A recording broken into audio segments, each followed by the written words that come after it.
Hello दोस्तों, mount के 2 classes में आपका स्वागत है। आज हम लोग देखेंगे क्लास 10 अभ्यास 7 निर्देशांक ज्यामिति। देखिए निर्देशांक ज्यामिति में ना सबसे पहले पृथ्वी के समांतर पृथ्वी के समांतर खींची गई रेखा को हम लोग कहते हैं क्षैतिज रेखा। क्या कहते हैं इसको? क्षैतिज रेखा। क्षैतिज रेखा,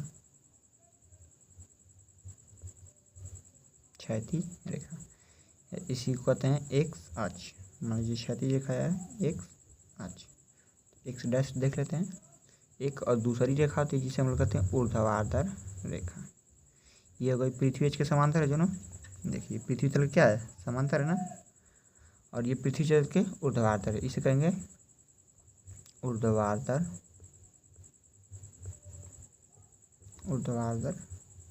रेखा।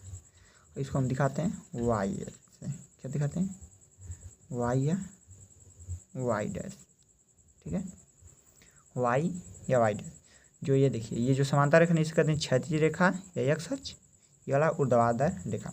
जब भी हम किसी, देखिए यहाँ जो होता है ना, ये होता है मूल बिंदु, एकदम मध्य बिंदु, जहाँ दोनों रेखाएं काटती हैं, इसे कहते हैं मूल बिंदु। मूल बिंदु मूल बिंदु का मान हमेशा क्या होता है? 0,0। मूल बिंदु का मान 0,0। कभी भी हम लोग ना,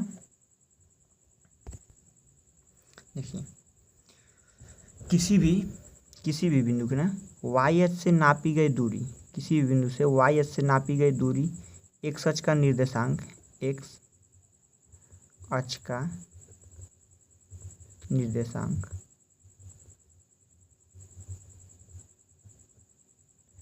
एक्स अक्ष का निर्देशांक, या इसी को कहते हैं, हम कहते हैं भुज।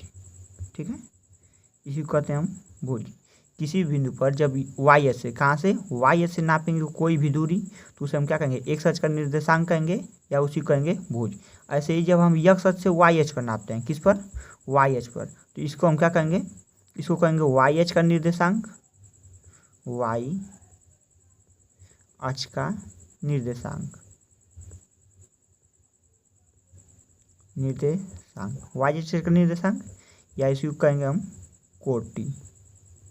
वाई अक्ष का निर्देशांक या कोटि। ठीक है, हमेशा हम जब भी, ठीक है ना, जब भी किसी भी बिंदु का निर्देशांक लिखते हैं, किसी भी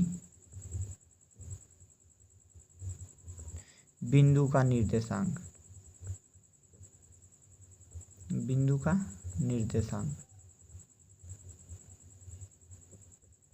तो हमेशा हम ना किसमें? भुज कामा कोटि, कोटि के रूप में लिखते हैं, अर्थात एक्स कामा वाई के रूप में। ठीक है, एक बार और देख लेते हैं। देखिए पृथ्वी के समांतर, देखिए पृथ्वी के समांतर खींची गई रेखा क्या नाम देते हैं हम लोग? कहते हैं क्षैतिज रेखा। क्या कहेंगे? क्षैतिज रेखा। एक तरफ एक्स डैश मान लेते हैं, एक तरफ वाई डैश। एक होती है, क्या होती है? ऊर्ध्वाधर रेखा। क्या होती है? ऊर्ध्वाधर। ये जो सीधी रेखा दिख रही है ना, इसके कहेंगे ऊर्ध्वाधर रेखा। वाई डैश मान लेते हैं कहीं भी। ठीक है ना, ये जो दोनों रेखाएं यहाँ पर काटती है, इसे कहते हैं, हम क्या कहते हैं? मूल बिंदु। दोनों रेखाएं जहाँ काटती हैं इसे मूल बिंदु कहते हैं। मूल बिंदु का मान हमेशा क्या होता है? 0,0। जब भी हम वाई अक्ष से एक्स अक्ष पर किसी भी दूरी पर नापते हैं, ठीक है ना, या तो इधर नापें दाएं या इधर बाएं। ठीक है, या तो इधर भी नाप सकते हैं या तो इधर हमेशा वाई अक्ष का मान एक्स अक्ष का मान धनात्मक, एक्स अक्ष का मान ऋणात्मक। कभी भी वाई अक्ष पर ऊपर जाएंगे तो धनात्मक होगा, नीचे आएंगे तो ऋणात्मक होगा हमारा। ठीक है, देखिए हमेशा कभी भी नीचे नापेंगे तो ऋणात्मक, नीचे आएंगे तो ऋणात्मक, ऊपर जाएंगे तो धनात्मक। तो कभी भी किसी भी बिंदु का निर्देशांक लिखते हैं तो पहले क्या लिखते हैं? भुज कामा कोटि। ठीक है, हम लोग देख लिए किसी भी बिंदु का निर्देशांक कैसे लिखते हैं? निर्देशांक भुज कामा कोटि के रूप में। मान लीजिए कि माना एक्स अक्ष पर स्थित बिंदु का, एक्स अक्ष पर स्थित बिंदु का निर्देशांक,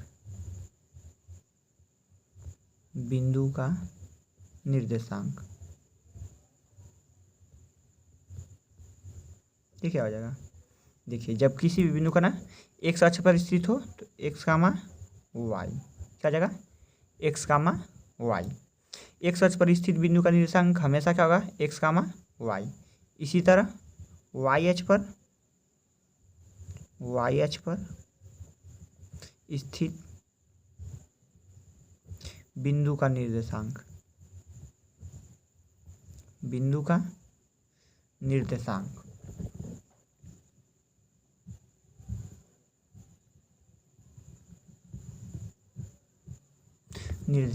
क्या होगा,